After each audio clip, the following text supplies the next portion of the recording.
Healthy egg roll. ಯಾವುದೇ ಥರ ಸಾಸ್ನ use ಮಾಡ್ದೇ ಇವತ್ತು ಎಗ್ ರೋಲ್ನ ಹೇಗೆ ಮಾಡೋದು ಅಂತ ತೋರಿಸ್ತಾ ಇದ್ದೀನಿ. ಫಸ್ಟು 2 ಸ್ಪೂನ್ ಆಯಿಲ್ ಹಾಕ್ಕೊಂಡು ಆಯಿಲ್ ಬಿಸಿ ಆದಮೇಲೆ ಈರುಳ್ಳಿ, ಕ್ಯಾಪ್ಸಿಕಮ್ ಮತ್ತು ಕ್ಯಾರೆಟ್ ಎಲ್ಲ ಹಾಕಿ 2 ನಿಮಿಷ ಫ್ರೈ ಮಾಡ್ಕೋಬೇಕು. ನಿಮಗೆ ಬೇರೆ ಯಾವುದಾದ್ರೂ ವೆಜಿಟೇಬಲ್ಸ್ ಬೇಕು ಅಂದರೆ ಅದನ್ನು ಕೂಡ ಆ್ಯಡ್ ಮಾಡ್ಕೋಬೋದು. ಅದಕ್ಕೆ ಸ್ವಲ್ಪ ಜಿಂಜರ್ ಗಾರ್ಲಿಕ್ ಪೇಸ್ಟ್ ಹಾಕಿ ಫ್ರೈ ಮಾಡ್ಕೋತಾ ಇದ್ದೀನಿ.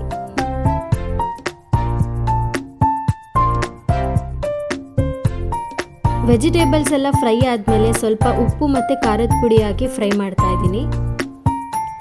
ಇದಕ್ಕೆ ನಾನು ಧನಿಯಾ ಪುಡಿ, ಗರಂ ಮಸಾಲ ಈ ಥರ ಜಾಸ್ತಿ ಮಸಾಲ ಪೌಡರ್ ಏನು ಯೂಸ್ ಮಾಡ್ತಾ ಇಲ್ಲ. ಬೇಸಿಕ್ಕಾಗಿ ಉಪ್ಪು ಖಾರ ಬೇಕು, ಸೊ ಅದನ್ನು ಮಾತ್ರ ಹಾಕ್ತಾ ಇದ್ದೀನಿ. ಜಾಸ್ತಿ ಮಸಾಲ ಪುಡಿ ಎಲ್ಲ ಯೂಸ್ ಮಾಡಿ ತುಂಬ ಹೆವಿ ಮಾಡೋದು ಬದಲು ಸಿಂಪಲ್ ಆಗಿರಲಿ ಅಂತ ಈ ಥರ ಮಾಡ್ತಾ ಇದ್ದೀನಿ. ಅದಾದಮೇಲೆ 1 ಎಗ್ ಹಾಕ್ಬಿಟ್ಟು ಚೆನ್ನಾಗಿ ಮಿಕ್ಸ್ ಮಾಡ್ಕೋಬೇಕು. ಜಾಸ್ತಿ ಕ್ವಾಂಟಿಟಿಗೆ ಬೇಕು ಅಂದರೆ ಜಾಸ್ತಿ ಎಗ್ನ ಕೂಡ ಯೂಸ್ ಮಾಡಿ ಮಾಡ್ಕೋಬೋದು. ನಾನಿಲ್ಲಿ 1 ಪರ್ಸನ್ಗೆ ಅಂತ ಕುಕ್ ಮಾಡ್ತಾ ಇರೋದು, ಸೊ 1 ಎಗ್ ಹಾಕಿದ್ದೀನಿ. ಇವಾಗ ಸ್ಟಫಿಂಗ್ ರೆಡಿ ಆಗಿದೆ. ಅದೇ ಪ್ಯಾನಲ್ಲಿ ಸ್ಟಫಿಂಗ್ ಎಲ್ಲ ಬೇರೆ ಬೌಲ್ಗೆ ಹಾಕ್ಕೊಂಡು ನಾನು ಚಪಾತಿನ ಹಾಕ್ತಾ ಇದ್ದೀನಿ.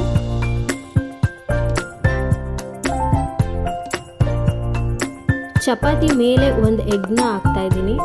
ಇದ್ರ ಮೇಲೆ ಸ್ವಲ್ಪ ಉಪ್ಪು ಮತ್ತು ಸ್ವಲ್ಪ ಖಾರದ ಪುಡಿ ಹಾಕಿ ಸ್ಪ್ರೆಡ್ ಮಾಡ್ಕೋಬೇಕು.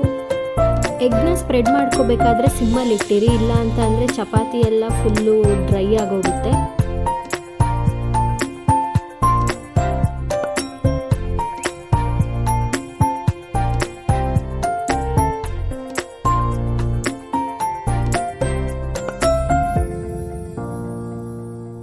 ಇದಾದಮೇಲೆ ಫ್ಲಿಪ್ ಮಾಡಿ 2 ಸೈಡ್ ಕೂಡ ಕುಕ್ ಮಾಡ್ಕೋಬೇಕು.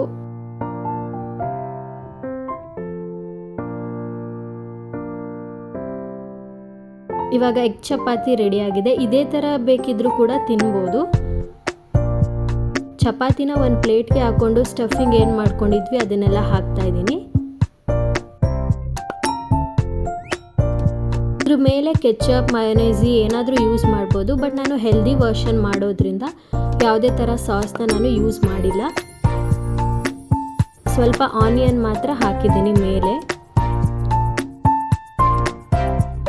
ಇದಾದಮೇಲೆ ಚಪಾತಿನ ಫೋಲ್ಡ್ ಮಾಡಿ ಈ ಥರ ರೋಲ್ ಥರ ಮಾಡಿದರೆ ಎಗ್ ರೋಲ್ ರೆಡಿ ಆಗುತ್ತೆ.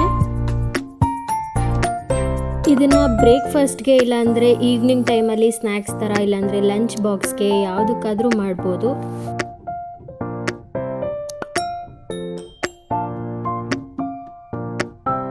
ಇದಕ್ಕೆ ನಾನು ಟಿಶ್ಯೂ ಪೇಪರಿಂದ ವ್ರ್ಯಾಪ್ ಮಾಡ್ತಾ ಇದ್ದೀನಿ.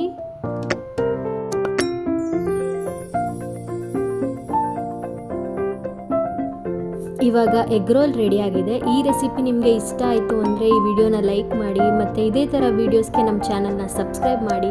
Thanks for watching. See you on next video.